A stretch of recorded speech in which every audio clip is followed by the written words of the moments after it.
Welcome! Let's learn 4 words used in the field of DevOps, which helps build and release software faster and smoother. Our first word is teamwork. Teamwork is a noun. Imagine you and your friends are building a big Lego model. Everyone has different pieces and instructions, but you work together to follow the plan and build the model. When you work together with other people, it is called teamwork. In DevOps, teamwork is essential.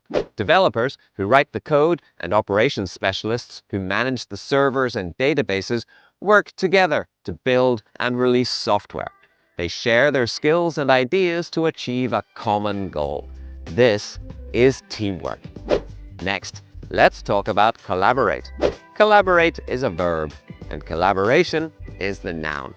Imagine you and your classmates are working on a group project. You share your research, discuss ideas, and help each other complete the tasks.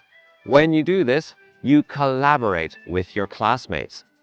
In DevOps, developers and operations specialists collaborate during the software development process. They share their work, discuss challenges, and help each other fix problems. This close collaboration helps them build and release software efficiently. In a way, collaborate and teamwork are almost the same. A group of people work together to achieve a common goal. Our next word is automate. Automation is the noun. Imagine you have many websites to check every day. Doing this by yourself would take a lot of time. In DevOps, teams automate this process. They use automation.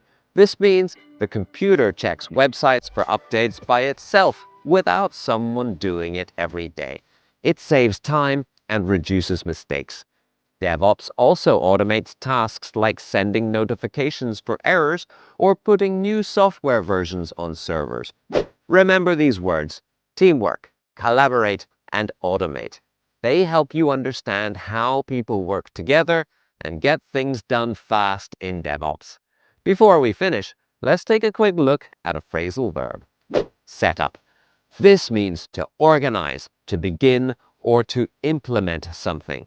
We sometimes put the words together to make a noun. You've probably seen set up on your phone or computer. It's typical when you buy something new that you have to set everything up. You can separate the phrasal verb with an object. I had to set the account up before I could continue. Or you could say, I had to set up my account before I could continue. Set up is a very useful phrasal verb. You can separate it or not if you prefer.